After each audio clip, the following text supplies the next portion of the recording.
Hi, this morning I am with Antonio Olid of OM28. He is an architect and OM28 is his studio name. Antonio has a lot of experience here in the San Roque area, principally because not only is an architect, but he has spent time working in the town hall. Antonio, thank you very much for being with us. Pleasure to be with you here. Okay. So just going through a few of the questions that I think many of my clients as people that are looking for property would be looking for.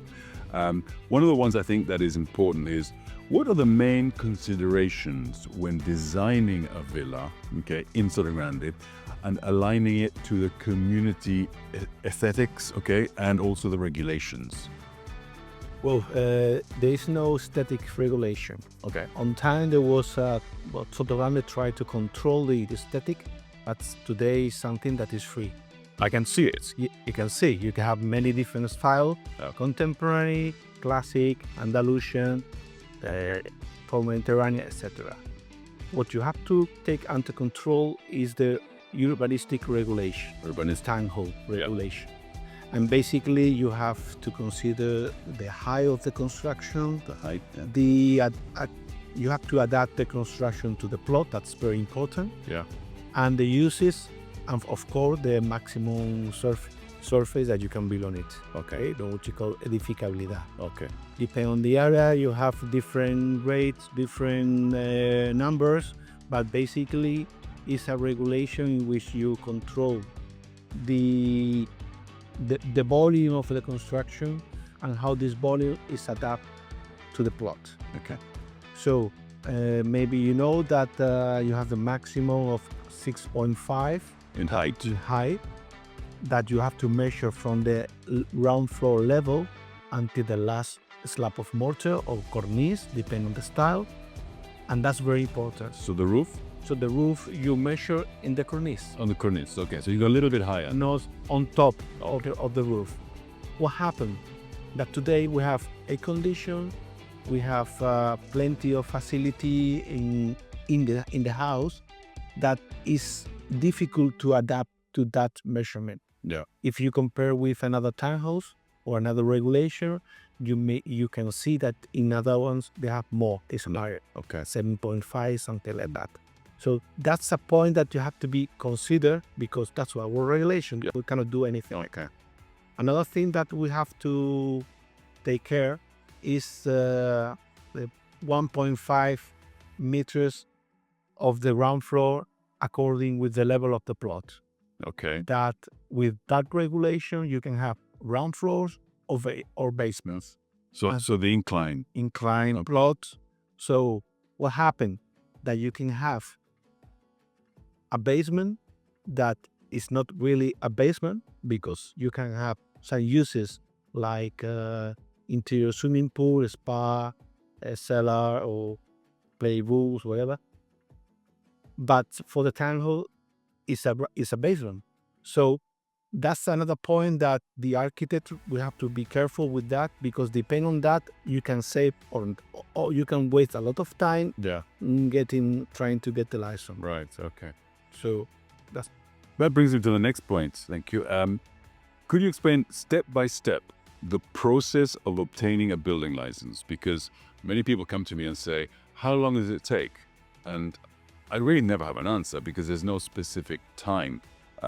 So what are the building license timeline when you well, the town? You need a design concept project that in Spain we call proyecto básico. A design concept. Design concept. In that document, you have to justify the regulation. Right. Okay, the urban regulation. Another thing like fire regulation also, but the most important is that you meet the criteria you mentioned. Yeah.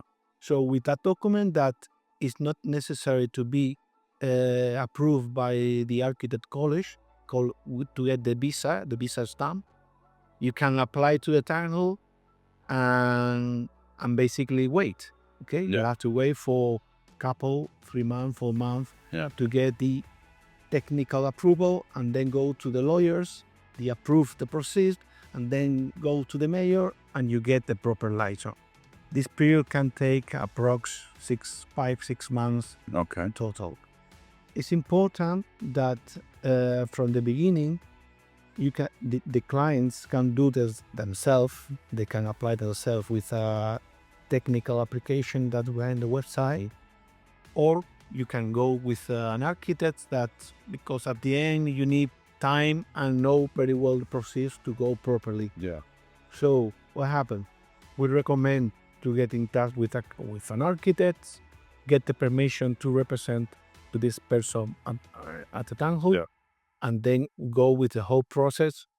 That, as I said before, it will take 5-6 months. You can. Once you have the license, you are not allowed to start the works. Oh. You have to go with the technical project. That document need to be approved by the architect college. They give you approx 1 month to apply again with this document. You have to pay the taxes and the deposit for the waste. It's like a deposit for the works.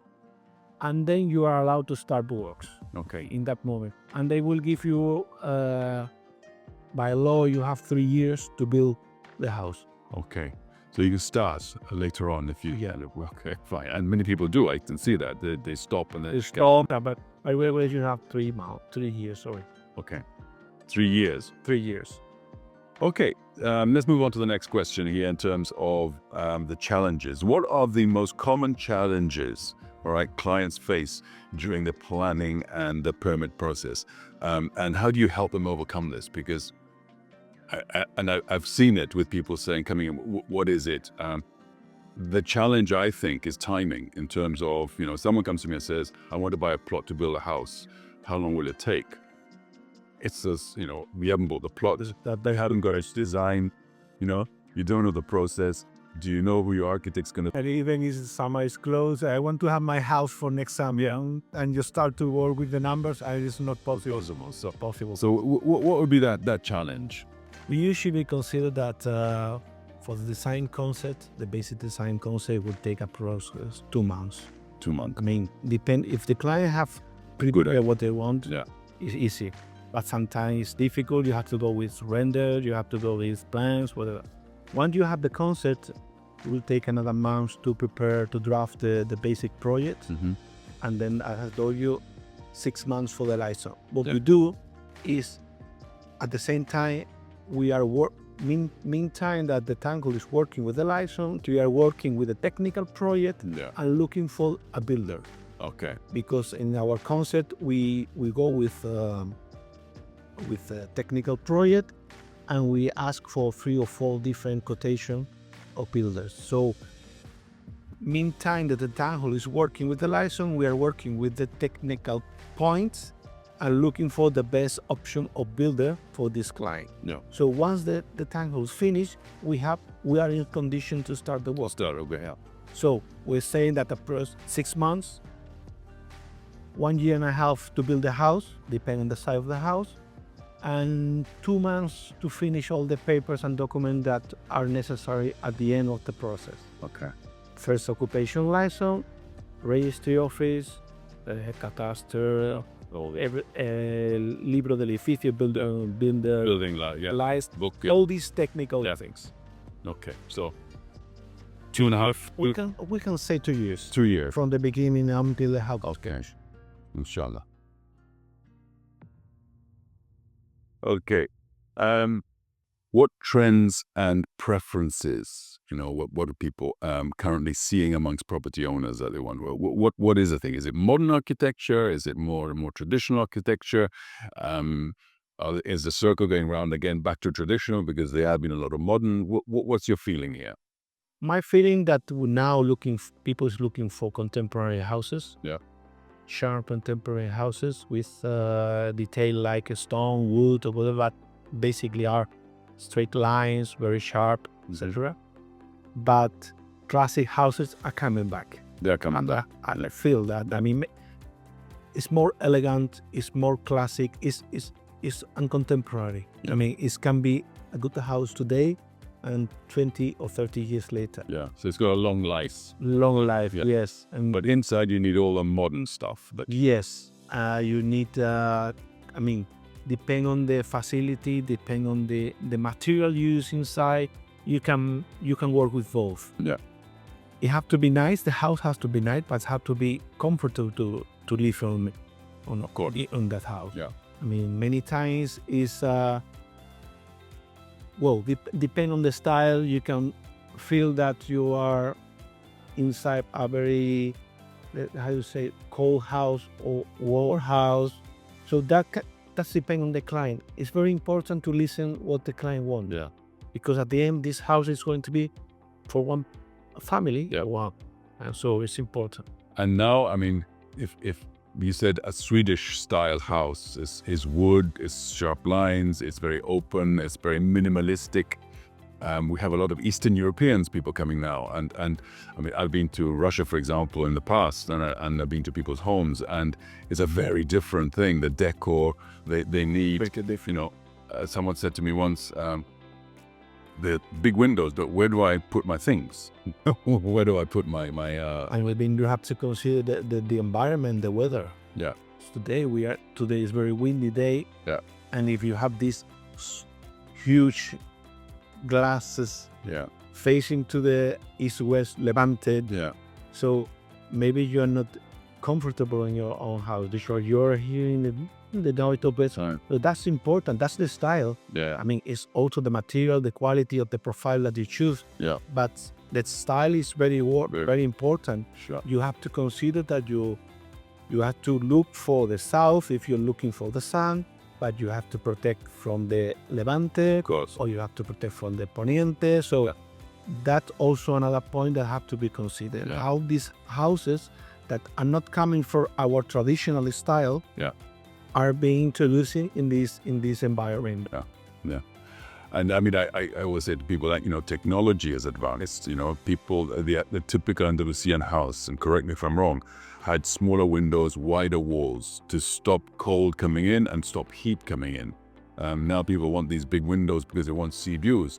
But, you know, the technology has allowed that because there are windows that stop UV coming in, they stop heat, you know, they're very thick windows. But still, you have that issue. But sure, you know that one of the documents that we have to get during the process is the certification of energy. Yes, energy. Okay, and you have a letter. Yeah. A, B, C. Yeah. That letter is depending that. Yeah. Depend on the thickness of the wall, the density of the insulation, the characteristic of the profile, everything. Yeah. So if the house, the cover is not strong enough, you need more facility inside, like air condition, underfloor heating. So at the end, you are spending a lot of money every month in electricity, basically electricity. So at the end, that's just not an efficient house. Of course. So where is the limit? There's a balance. Again, it's a regulation. Yeah. Because the regulation focus you to go in one direction that is more friendly with the environment. Let's go on to that sustainability and energy efficiency thing. How do you incorporate sustainability and energy efficiency into the products that you produce? I mean, I've seen these solar panels, but now they're talking about photovoltaic, geothermal, wind. I've even seen in Sotogrande some little fans going around. What's the trend there, and what is your preference and suggestion to clients? We're always trying to do at least pre-installation of all these installations are not cheap. I mean, at the end, our facilities that you spend the money and you receive your money back after a few years. So not all the clients want to spend this amount from the beginning. At least we usually go with a pre-installation. So you pre-install all the wiring or whatever's required. Connect. Yeah, if you're going to go with photovoltaic, you only have to go and install the panel of the battery or whatever. Or usually you do also is to work with a BREEAM certification. What? BREEAM. BREEAM, okay. That's very important because it's helping us to design in the right way. So our houses always go with this certification that provide the client at least the feeling that the design, the construction, and everything, the whole process is being friendly with the environment Okay. and these matters. And it helps also when it comes to sell. I mean, if a house has that, I know very well, that. Even for the European citizen, I mean, it's important. Yeah. Maybe in Spain it's not so usual, but if you go to England or Germany, it's something that is coming. Yeah. And I suppose that a few years will be something like another requirement, like the license. Yeah. I mean, I see a conflict with the look, the aesthetics of it. So you go around, you see a house with all these panels, and I'm sure, and you know better, there is development of tiles maybe that look like roof tiles, but actually are energy. Yeah. But someone who wants to spend an important amount of money in a perfect house, if you see that, sometimes it's not nice. Yeah. So depend on the architect, depend how works the design. Yeah. This kind of panel had to be hide and had to be included in the architecture. Okay. Another thing, the role of green spaces, the gardens. Sotogrande is very green, as you know, and people come here for that reason, because it's low density. How do you lay out and how do you consider the landscaping of the plot on a villa? How do you do that? Is that something that? Well, I try always to go with plants or trees that are from the area. Yeah. Only for the weather. And this summer we have our water station. Yeah. These are the trees that are going to be able to work with this so dry weather. But many people have the concept that Sotogrande is summer, holidays, vacation, and they in their mind have the palm tree like something like palm tree means holiday. Yeah. So they want to have big palm tree, tropical plants that are more from Florida or places like that. So again, it's a balance. Yeah. Can you join a palm tree with a olive tree? It's possible. Yeah. I mean, it's possible. You have to go with a nice concept. Yeah. But if you go with traditional plants, like can be olive tree, acebuche, algarrobo, all these kind of natural plants that are local ones. Yeah. Even with our palm tree, this is a small one. Yeah. At the end, you're saving money because you are not gushing too much water. Exactly. That's important. Yeah. That's something that have to be considered. But again, many people think that tropical is more summertime. Yeah. In terms of anyone coming to want to build a house and haven't bought the plot yet, what would be the ideal plot that you would suggest they do? From your point of view, I know a perfectly flat plot is probably much easier to work with one like that, but obviously you have views and that sort of thing. That's the same. I mean, here Sotogrande have two completely different areas. Close to the coast. Yeah. I would call the Kings and Queens, yeah. Flat, close to the beach, close to the golf course. The kids can go with a bicycle to everywhere. Yeah. But have no views. Yeah. If you go to La Reserva or Menara, you have wonderful views, but you are on top of a mountain. Yeah. And to go to the harbor, to go to the coast, you need a car. Yeah. Basically, you need a car. So again, depending on what you're looking for, people is looking for view, the other ones looking to be in touch with the community. And from a difficulty of construction and cost, maybe, which is how would you? Well, it's the difference is not too much because in the area of Costa, the ground is not very good.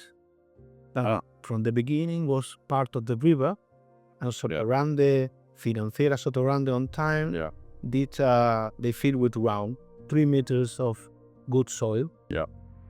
But behind that soil, below you have mud, basically. So there's a delta. That's the reason you don't see any basement in this area, because if you dig and go inside, so at the end, if you go to that kind of new foundation, you are spending more money. you have to go with deep foundation. Okay. If you go to top, you go to La Reserva, it's true that you have this slope. Yeah. Maybe you have to go with more retaining walls than in the other area. Yeah. So at the end, the difference is not too much. It's my experience. Okay. A typical question I get all the time is the cost of construction. Okay, because, and I've been here for a number of years, and I've seen it, go from very low after 2008 because of the crash no one was building. Therefore, I assume it was labor costs that was the biggest change at the time, because suddenly people didn't have work. Therefore, they brought down their prices. But also recently, after the war in Russia and so prices of materials have increased. I don't know if you have a number you can tell us, but what is the sort of minimum always we are considering 2,500 euros square meters. 2,500. That's for us, and for a good quality house with all the facilities, good materials, air condition, underfloor heating, aluminum profile, top quality. If you want to go more, it's the cost of the material basically. If you go with natural stones, it's more expensive. If you go with natural wood, it's more expensive. But you can go with 2,500 until 3,000 euros. It would be a good average for a good house. Yeah. Less is possible, but you have to go with a special solution that maybe are not from the area, are more for other places in which you go with more porcelainic profile that are nice but are not the specials. Yeah. The windows or the doors are, let's say, a standard that you can get from a catalog. Maybe you have a condition, cold and dry. But it's like anything, Antonio. If you go and buy a car, a Mercedes, you say, right, that's the box. Yeah. And that's what it costs. But you want this, and this. It tick, tick, tick, tick starts going up, and now we have the prefabric houses. The prefab, yeah. At the end, it's cheaper. It's true, it's cheaper because you are spending less time building the house, and the time is money. It's not the same to build a house in 1 year and a half than in 1 year or maybe 8 to 9 months. Yeah. You are saving money because you're spending less money, not less time. What happened? And the quality is not the same. It's not the same as a slab of mortar that is coming from a factory. That's something that has been done correctly with a proper thickness that insulate the house, acoustic, the environment, thermical one. So my point of that's another way to save money. Yeah. But in my point of view, the quality is not the same. No. I know there's some projects here with prefab houses. I think even Sotogrande have some Many projects like that. Try. Yeah. For me, it's a matter of less time. Okay. And do you have a project you could highlight as one that you can share that recently, maybe particularly that you're proud of, that you think is one of your top ones? We did a design of the Sonsei with you. Yeah. It's Coreal 5, Coreal 5. Yeah. The challenge of that design is that there are 12 core trees, and we save the 12 core tree. We don't touch any of them. But that's also they're protected, I gather. You can move it. You can, with a proper license, you can move it. If the footprint of the house touch any tree with a proper license, a proper document, Yeah. you can move some trees. In case that you have to remove it, you have to plant 3 instead of 1. Okay. So they are On the plot or something. on the plot, and if you have no place, you can speak with the community. Okay. You can plant them at another place. All right. This house is contemporary. Yeah. World contemporary, with natural stone touches, wood, and the most important thing is the trees. And this trees is wonderful. I know, they're gorgeous. It's let's say the more characteristic tree that we have in the area. Yeah, cool. Okay, Antonio, thank you very much. You're welcome. So there you are, Antonio Olid, OM28, here in Paniagua is his office. Thank you very much. My name is Charlie Gubbins, as you all know. If you want to know anything more about architecture, come to me and I'll introduce you to Antonio. Thank you very much.